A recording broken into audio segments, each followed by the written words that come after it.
Hi everyone, my name is Megan Sweat and I want to start this off with one question. Where do you get your news?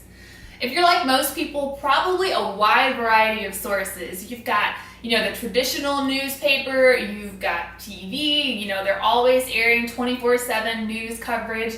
You've got magazines, websites, social media. People are always sharing news via social media. Whether it's true or not, that goes on a good bit. So, the point being, there are a wide variety of choices where we could get our news these days. So the book I decided to take a look at is Blur, How to Know What's True in the Age of Information Overload, which we all know that we're in that currently. This book was authored by Bill Kovac and Tom Rosenstiel. There are 4 basic types of journalism, which I was really interested to take a look at and to see. The first type is journalism of verification, which, quoted on page 36, that is making sure all of the facts are verified exponentially. There was a part in the book where Rosenthal and Kovac said that journalists back in the 1950s for some news organizations were terrified of getting facts wrong, so they checked and checked and checked and verified and re-verified to make sure they were giving the most correct news that they could. The journalism of assertion, that's something that we can relate to mostly today. That's 24/7 news. That's going on all the time. So taking a look at my notes here, sometimes the news team would always get to the point of an accident or a supposed news story just to report there was no news. They were in essence getting there. They heard there was a story, got there on live TV, nothing to report. Another thing that I found really interesting about the journalism of assertion is that it's barely edited. Rosenthal and Kovac say that there was a 2-touch rule, and that still goes on today in some places where editors only touch the piece twice before going to print. And the reason they do this is because everything that's constantly online and reporters and other news stations are constantly getting to the story. So in order to get the news out there as fast as they can, they barely touch it. They just look at it and, of course, that can create, errors. I certainly gone online to news stories and found some mistakes, some typos, and that's the only thing that I really kind of thought of up until this book. But this book later points out that if the news is coming out that fast, these reporters are more than likely not fact-checking, so they don't really know for certain if this is really what happened, if this is really a viable source. So that's one thing we really need to think about, and that's something that Rosenstiel and Kovac really bring out in this book, and I really appreciated that. The third was journalism of affirmation, and that is an economic model based on delivering a product that affirms its audience's preconceptions. More of an answer culture. A lot of this you'll see on political channels, more than likely a specific news channel.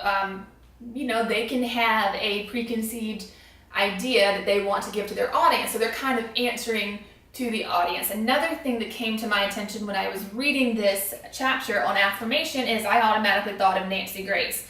When we watch Nancy Grace, we know that she's going to hammer down and get the attitude and kind of get that, but people feed into that. If you're watching Nancy Grace, you know what's going to happen. Whatever she's reporting on, she's going to cut them down. So, a lot of times we're living in journalism of affirmation a good bit today. We've also got interest group journalism, which is, backed a lot in politics. And a lot of times they said in this book here that if you can't find where the funding came from and they're not very transparent about how they're funding their messages, how they're funding, how it's going to them, that's a big red flag there. So that's often a part of interest group journalism. Another thing Kovac and Rosenthal do really well in this book is talk about the importance of sources. There is one chapter, chapter 5, where it actually speaks of Steve Jobs, founder and CEO of Apple. Back in 2009, he had some medical issues, as we all know now. But back then, it wasn't really getting out to the media. Nobody really knew what was going on. Then suddenly, the Wall Street Journal published this 18-paragraph article in July of 2009 stating that he had received some medical treatment and would be coming back within a couple months or so.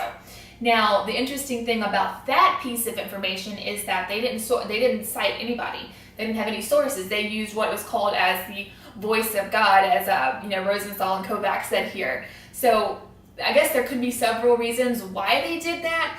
Apple was known to actually let employees go for giving out information. So it looks like they got a hold of this information and put it out as soon as they could to let the public know without actually sourcing anyone in particular. And it's not really a great thing to do that, but sometimes it happens, and sometimes the voice of God, or to remain anonymous, is granted if it's going to affect somebody's job or position, or just personal information that really shouldn't be out there. Another thing they do bring up, however, is that sometimes this is abused too much, and that we as consumers of the media, if we see that it's an anonymous source, we need to be told why.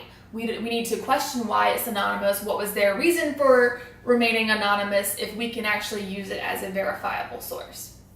All in all, I thought this book was a great read. I thought it was very interesting. I thought the authors did a really good job of providing examples with a lot of the different types of journalism they were talking about, with actual stories. And one thing that I thought was particularly interesting was back in the 50s and 60s, you had Walter Cronkite as your news anchor, and everyone believed him. Whatever he said, that was just the way it is. And we certainly know that's not the case today. So one thought that I just want to leave you with is, when you have all this information and you have so many choices of information to look at, how do you know what's real? How do you know what to believe in?